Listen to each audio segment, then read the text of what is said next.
Entrevista. O ortopedista Dr. Lúcio Mauro Trevisan fala sobre a hérnia de disco. A hérnia de disco afeta um grande número de pessoas e, se não tratada, pode acarretar sérios problemas. Para falar sobre o assunto, o Jornal da Cidade conversa ao vivo com o médico ortopedista Dr. Lúcio Mauro Trevisan. Bom dia, Lúcio Mauro, seja bem-vindo. Bom dia, Sandro, bom dia, Francisco, bom dia aos ouvintes, bom dia a todos. Lúcio Mauro, hérnia de disco, falou em hérnia, a gente está falando automaticamente em dor? Ah, com certeza, né? Hérnia de disco, a grande maioria... Tem um assunto que o povo gosta de falar, é de dor, viu, Lúcio? Dor. Todo mundo tá com dor, né? Dor, sempre tem alguma dorzinha, né? Ah, eu falo, no lugar que eu chego, que quando me conhecem já vem, uma dorzinha, o que será? Isso a gente saber assim, né, de cara. E tem aquela consultinha ali no meio da calçada? Tem. Todo lugar tem uma consultinha, né? Pelo WhatsApp, tem pra tudo quanto é lado. Ô, doutor Lúcio, eu acho que eu vou começar a aproveitar de vez em quando ali, viu? Mas e a hérnia?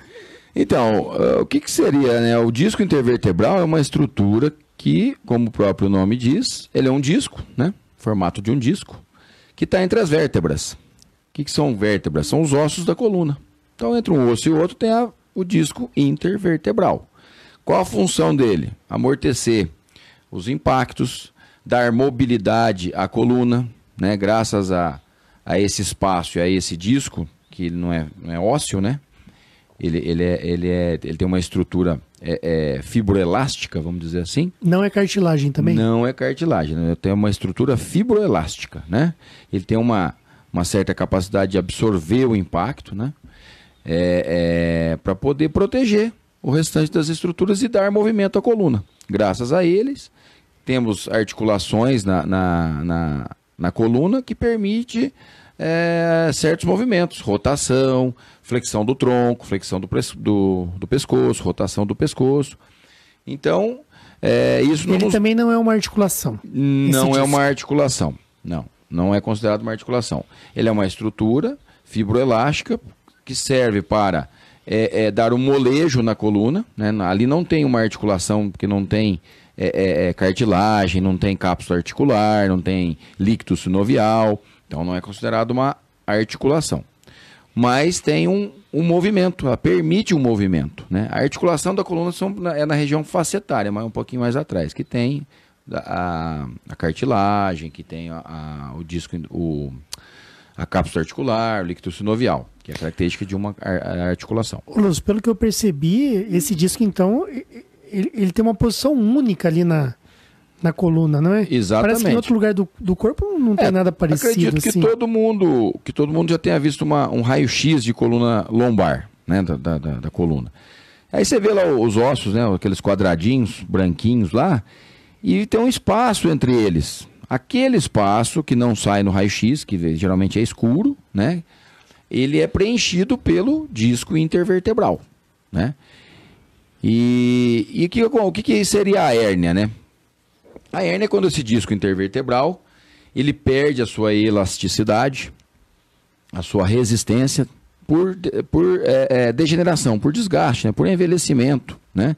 Então ele tem uma quantidade de água dentro dele, ele sofre uma desidratação, né? Perde a água e com isso ele perde a resistência de absorver impacto. E isso faz com que o disco ele se esborrache para fora. Ele saia daquele limite que é a vértebra e invada outro espaço. Por exemplo, o canal vertebral, que é onde passa a medula, né? E de onde saem as raízes nervosas que vão para os braços e para as pernas. Então, pelo que eu percebi, são dois os principais fatores do surgimento dessa hérnia de disco. Primeiro e mais comum, talvez, a idade. Exatamente. O envelhecimento predispõe a ter hérnia de disco, com certeza. E o segundo, mas não tão raro... O impacto.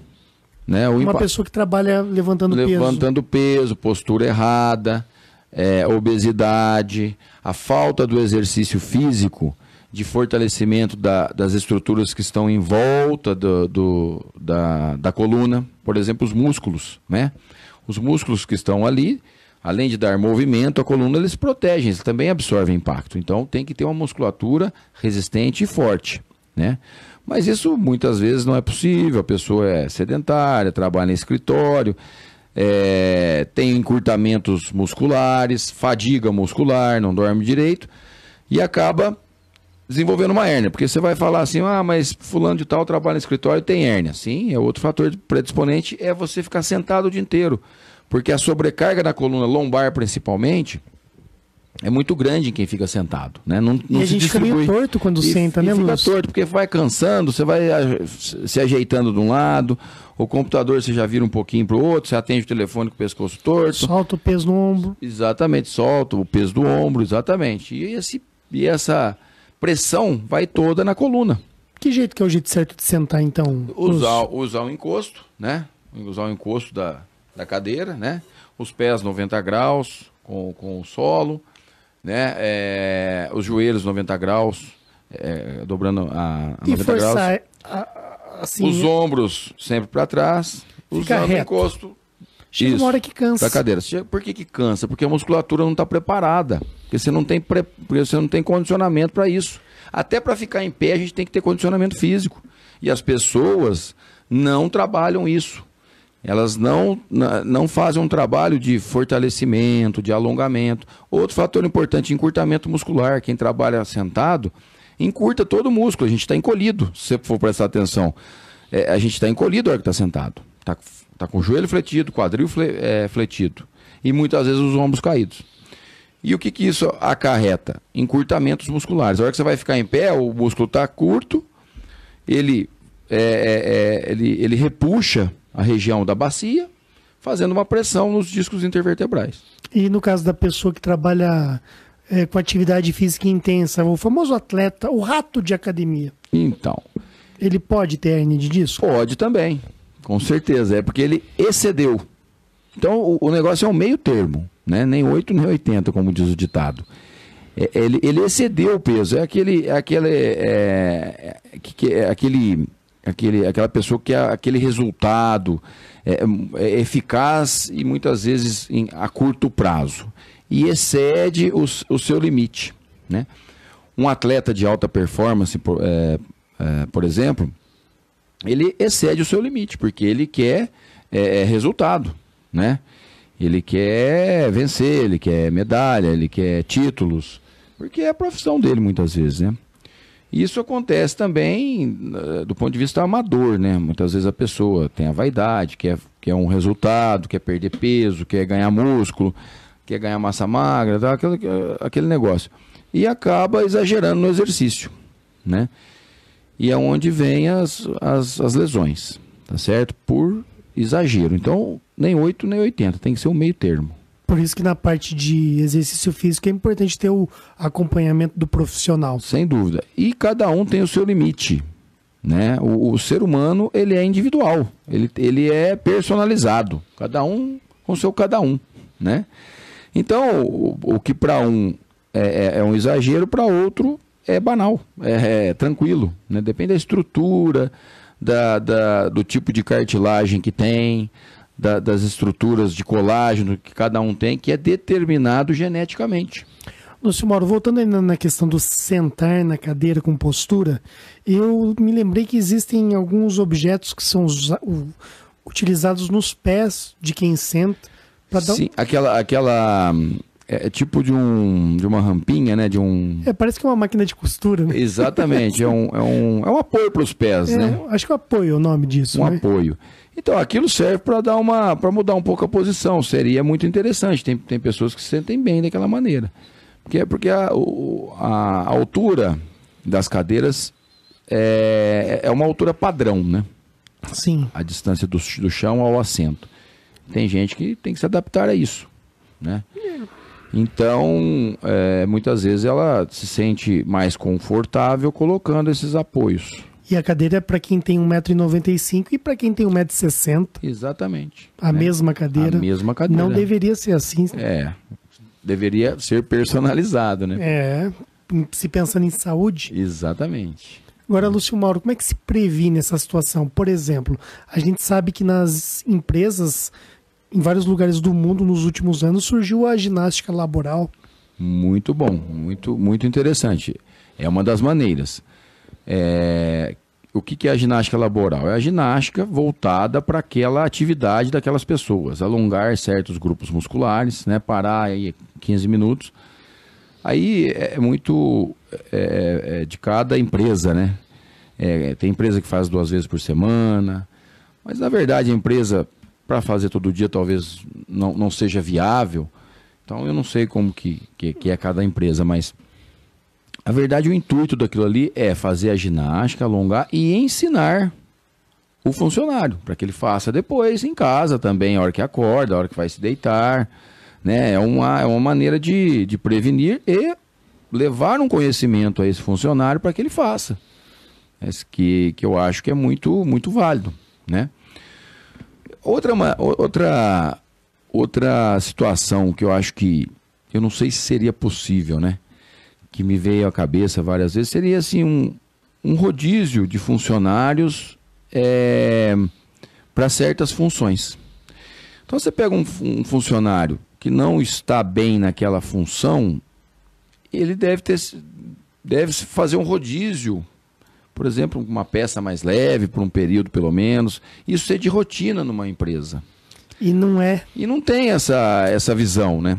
Até porque um setor às vezes ganha mais do que outro, né? Então, eu penso assim também, que tem essa dificuldade.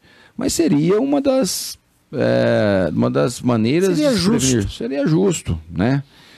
A pessoa descarrega um caminhão hoje, amanhã ela fica lá em outro lugar da empresa. É o que acontece, por exemplo, do trabalhador braçal que trabalha em roça. Ele não tem o mesmo trabalho todo dia igualzinho. Um dia ele está carpindo, outro dia ele está fazendo uma cerca, outro dia ele está, sei lá, ordenhando, outro dia ele vai curar um bezerro. Enfim, ele não faz a mesma, não tem aquele movimento repetitivo todo dia, que vai se somatizando, né? E sobrecarregando certas articulações, né? Os tendões, né? Eu acho que deveria se pensar dessa maneira um pouco. Uma sugestão. Alguns vão gostar, muitos não, mas... Talvez na prática seja inviável por conta de questões aí até de organização empresarial, mas que seria o ideal seria, né? Eu acho. Né? Numa linha de produção, ter Os pacientes nos cobram muito, falam assim, doutor, você pode fazer um relatório para mudar de setor? Né? A gente faz. Muitas vezes é acatado, muitas vezes não, outras não, né? Aí depende da empresa, depende da política da empresa, acho que depende de vários fatores, né? Ô Lúcio, pelo que eu percebi, então, de repente, atividades simples, como um alongamento na hora que você acorda ou durante o trabalho, seja a pessoa que trabalha no escritório, seja descarregando um caminhão de batata, atividades simples como essa podem prevenir grandes lesões. Sim, com certeza. Podem prevenir grandes lesões. Agora, no caso da hérnia de disco, ela apresenta sintomas? Com certeza. O disco ele vai envelhecendo, como a gente falou, ele sofre processo inflamatório, processo degenerativo e isso dói. Né? É aquela dor nas costas que não melhorou com o Dorflex, vamos dizer assim, com remédio, com relaxante muscular, uma dipirona, e persistiu aí por mais de uma semana, 10 dias, 15 dias, um mês, e é aquela dor que não irradia para a perna, não pegou a raiz ainda. Então o disco está inflamado, uma discopatia. Né? Aquela dor que você palpa ali a região lombar. A minha dor é aqui, ó. O disco está degenerado, está inflamado, né? Dor discogênica. Aí o disco, o sujeito, né, com certeza tem que trabalhar, tem que fazer as coisas, toma um remédio, melhora um pouquinho a dor e continua no mesmo setor, pegando peso, postura errada e tomando remédio. Aí o que vai acontecer com esse disco? Os anéis deles, os ânulos fibrosos, vão romper. E o conteúdo lá, que é o núcleo pulposo, que é uma geleinha, uma gelatininha que tem lá no meio, vai se extravasar.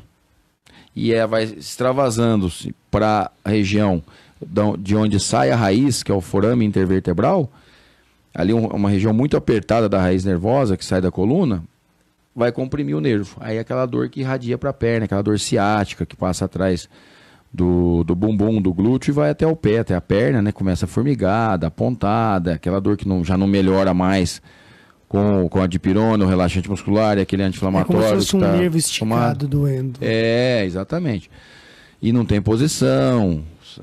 Então aí já tá complicando, o disco já tá tendo mais problemas. Estágio mais avançado. Mais avançado, o tratamento já é mais complexo. E acontece mais demorado. De ser assintomático, Lúcio Mauro, a pessoa tá com um problema no disco e ela não percebe, não sente nada?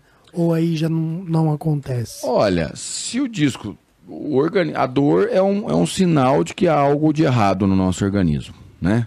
É um aviso. Então, se o disco está com problema, o organismo vai avisar.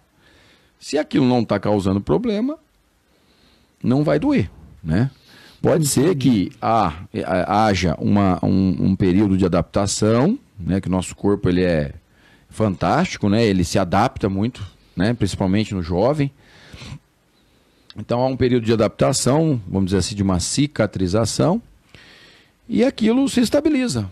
Tava com uma dor, mas melhorou. Eu tomei um remédio lá, tomei uma injeção que fulano me deu. Tô há 3 anos sem dor. Olha que beleza. De repente, acontece um problema lá, vai fazer um movimento simples. Putz, inflamou de novo. Lúcio Mauro, feito o diagnóstico, como que o médico ele vai trabalhar? Existe mais de um caminho ali que o médico toma, o ortopedista? Então, sempre... o primeiro tratamento, né? Primeiro fazer um diagnóstico, né? Geralmente se pede uma ressonância do segmento, faz o diagnóstico, né? E constatado essa hérnia de disco, o tratamento sempre é clínico, né? O tratamento clínico é medicamento, repouso, afastar do trabalho, assim que a dor melhorar, começar a fazer alguma atividade, uma fisioterapia, um alongamento para não atrofiar a musculatura, que quanto mais atrofia a musculatura, pior será para o paciente, pior a recuperação. E conforme o paciente vai melhorando, você vai passando os exercícios. E daí em diante você vai passando os exercícios para ele, e ele vai para uma academia bem orientado, uma hidroginástica, um pilates, um RPG, melhorar a postura, reequilibrar a musculatura. E vai se readaptar na vida, vamos dizer assim. Muitas vezes não é possível. Digamos que esse paciente não evolua bem, né? Não está melhorando com medicamento, com injeção e tal. O que você pode fazer? Você pode fazer um bloqueio, né? Jogar um remédio lá na raiz do nervo, né? Que aí essa medicação vai agir diretamente naquele nervo lá pertinho do disco intervertebral. É mais eficaz esse medicamento, porque a região às vezes está pouco vascularizada pelo processo, pelo próprio processo inflamatório. O nervo já sofre uma degeneração, uma que a gente chama de dor neuropática, uma alteração na sua estrutura. Então, você jogar esse medicamento próximo ao nervo já é mais eficaz. Isso vai dar uma melhora imediata para o paciente, né? Muitas vezes duradoura, muitas vezes não. Muitas vezes dura aí 6 meses, 1 ano. E algumas vezes pode ser que a dor volte, dependendo do que o paciente vai fazer depois, né? E dependendo de qual que é o grau da lesão. E tem ainda a radiofrequência, que é um tratamento, né, que é chamado de risotomia ou radiofrequência, que você coloca uma agulha e na pontinha dessa agulha se emite uma radiofrequência, né? Se liga essa agulha, vem um fio, você liga no aparelho e aquilo ali vai dar uma radiofrequência ali, que vai aumentar. Essa agulha penetra e chega até no disco? Até o nervo, né? Alguns casos até no disco, depende de onde que é a origem da dor. Como é que é? Uma anestesia local, no caso como anestesia local com sedação, né? Não é anestesia geral. E essa radiofrequência, ela vai modular, né, aquele nervo, vai restabelecer as suas funções e vai promover um processo anti-inflamatório, né? É um processo físico, né? Porque o remédio é químico. E essa radiofrequência é um processo físico para desinflamar o local. Ô, Lúcio, você até me pergunta, desculpa perguntar isso, porque às vezes a gente não tem noção. No caso, Andradas, aqui você faz esse tipo de procedimento? Faço. Já fiz em muitos pacientes aqui já. Eu pergunto porque às vezes tem coisa que tem que ir para fora, eu não sei. Houve ótimos resultados, né? Interessante. Muito bons resultados aqui, viu? Entendi. Não, é bom esclarecer isso. Se a radiofrequência hoje em dia está sendo usada já para dor articulações periféricas, como o joelho, o ombro, né? É um negócio assim que muito promissor para quem tem dor crônica, artrose, que não pode operar por conta de ter diabetes, pressão alta, obesidade e tal. Esse tratamento é muito eficaz, né? Tem as suas peculiaridades.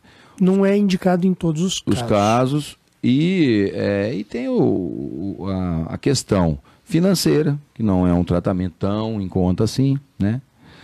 O SUS não está oferecendo ainda, tomara que ofereça, né? A gente torce para isso, porque tem que ter a população tem que ter acessibilidade a esse tratamento, já que existe a tecnologia. Então é isso. E caso isso tudo não dê certo e o paciente evolua ainda com dor e muitas vezes com perda de força na perna, né? Às vezes até o pé cai por conta da hérnia, né? Porque a gente tem a inervação motora e sensitiva. Se pegar um nervo motor, o pé não se mexe mais, aí você tem que operar logo. Então, se não deu resultado, a dor aumentou ou houve uma disfunção motora, né? O músculo não está funcionando mais, cirurgia. Tem que ir lá e tirar a hérnia e liberar o nervo. Cirurgia mesmo. Cirurgia, né? E essa cirurgia, elas são... Hoje em dia tem a cirurgia por videoendoscopia, que faz um furinho, vai com uma laminazinha lá e come a hérnia através... E você filma isso, né? Vai de um lado você filma como se fosse uma artroscopia de joelho. E você filma isso e vai ver onde que está o nervo, ver onde que está a compressão e come aquele disco intervertebral ali. Entendeu? Aí você descomprime o nervo, né? Minimamente invasivo, né? E tem a cirurgia aberta, né? Que seria se abrir, né? Tirar tudo da frente, descomprimir o nervo e depois ou pôr parafuso ou não, aí depende da indicação. Mas a pessoa depois disso, ela continua com os mesmos movimentos? Continua nos mesmos movimentos. Se ela jogava a bola, ela vai poder continuar jogando? Com certeza. Não, dependendo do caso, dá, ué. Dependendo do caso, por vídeo principalmente, nossa, tem gente que opera e vai jogar bola. Agora, por exemplo, vai pôr parafuso nas costas, né? Vai parafusar as vértebras. Aí não é muito indicado o cara voltar a jogar bola. Vai né? sentir dor, por exemplo. Mas vai poder, por exemplo, fazer uma natação. Sim, bicicleta. Não vai fazer exercício de impacto, mas se o cara descomprimir o nervo ali, principalmente por vídeo, né? Ele tem toda a condição de voltar a fazer o esporte dele, né? Fazer um fortalecimento, tudo. Tem condição. Lúcio, para a pessoa não chegar nesse estágio de precisar operar, é aí que é importante a importância de uma entrevista como essa. O ouvinte agora, muitas vezes, ele está atento porque ele percebe que tem alguma coisa errada e ele ainda não procurou. Sim. A hora é agora. Com certeza. Sempre, como eu disse no início da entrevista, que se você deixa o disco, né, sofrer aquela ruptura dos anéis, lá dos ânulos, aí já está num caso mais avançado, como você até comentou. Então você tem que antecipar e não deixar isso acontecer, né? É uma medicina preventiva. Mas você já tem a dor, já tem aquela dorzinha que está incomodando. O que as pessoas fazem? Fica tomando anti-inflamatório por conta. E continua dos mesmos hábitos de vida. Então, o que a pessoa tem que fazer? Procurar fazer um diagnóstico, procurar um ortopedista, fazer um diagnóstico, ter as orientações e mudar os hábitos de vida. O que a gente vê nas pessoas muitas vezes é que elas querem tomar um remédio que sare, que resolva o problema. Ninguém quer médico, viu, doutor Lúcio? Não, ninguém quer médico, ninguém quer fazer exercício, ninguém quer sair da sua zona de conforto. Isso mesmo. Não quer fazer um pilates, acha que gasta, mas não é gasto, é investimento. Eu sei que a situação está difícil, tudo aquilo. Mas é priorizar, né, Lúcio? Exatamente. O que não é um gasto, é um investimento que você vai deixar de gastar mais para frente com farmácia, né? E vai ganhar com qualidade de vida. Então, o ocidental, né?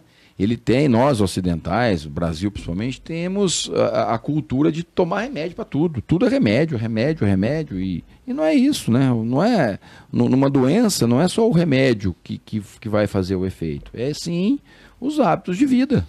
É o todo que tem que ser olhado, né? O hipertenso tem que tirar um pouco o sal, tem que fazer uma caminhada, o diabético tem que tirar o açúcar, tem que fazer um exercício físico, tem que comer mais a cada 3 horas, e assim por diante, né? Que tá acima do peso, tenta controlar o peso da melhor maneira possível. Então tudo isso é saúde, né? Lúcio, eu quero agradecer a sua participação aqui no Jornal da Cidade, né? Mais uma vez, parabenizar você pelo seu trabalho e, né, colocar os microfones da Rádio Vinícola sempre à disposição para essas informações que são tão importantes aí para os nossos ouvintes. E eu que agradeço, viu, Sandro? Espero ter esclarecido algumas dúvidas aí das pessoas e estou à disposição sempre.